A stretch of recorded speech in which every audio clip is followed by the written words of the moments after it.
Sa iban pa nga balita, isa ka Ilonggo, aminado nga nagapaidalom sa Glutadrip apisar nga nakahibalo nga hindi ini aprobado sang Food and Drug Administration.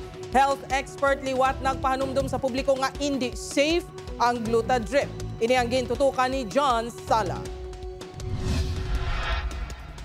Suki sa mga male beauty pageant ang 25 anyos nga si Jomar. Gani importante kuno nga tipigan sini ang iya good looks. Maputi na nga daan ang iya panit, apang bangod luyag pa sini nga mas mangin glowing kuno ang iya nga itsura. Nagapag-Glutadrip ini. Sa isa ka klinik diri sa syudad sang Iloilo nagapag-Glutadrip session si Jomar. Kagtag sa ka-session, nurse kuno ang nagatublok sa iya. Aminado ini nga hindi aprobado sang Food and Drug Administration. Apang nagsigi ini sa gihapon para sa iya handom. Nakagi ko avail sa Glutadrip services. Nag-start gini siya sa pandemic. Even though nga balaan ko man nga hindi siya approved by FDA, pero still nag-takers man ko sa gihapon kiti gusto ko gid siya. Si Jomar ang isa lang sa mga makabig hook subong sa Glutadrip.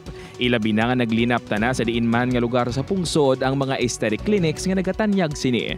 Abang bangot sa mga negatibo sini nga epekto sa ikayong lawas sang tawo, padayon ang panawagan sang health experts nga likawan na ang paggamit sini.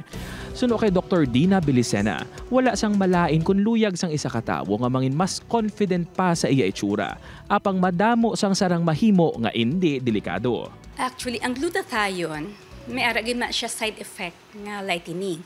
But when you say side effect, hindi na tanan.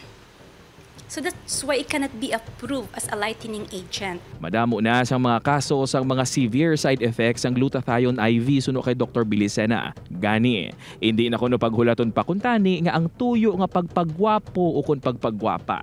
Ang mahulog pa sa paghinulusol nga hindi na mabalik pa. It's a threat to public safety. Upod kay Hans Desierto, John Sala. 1 Western Visayas.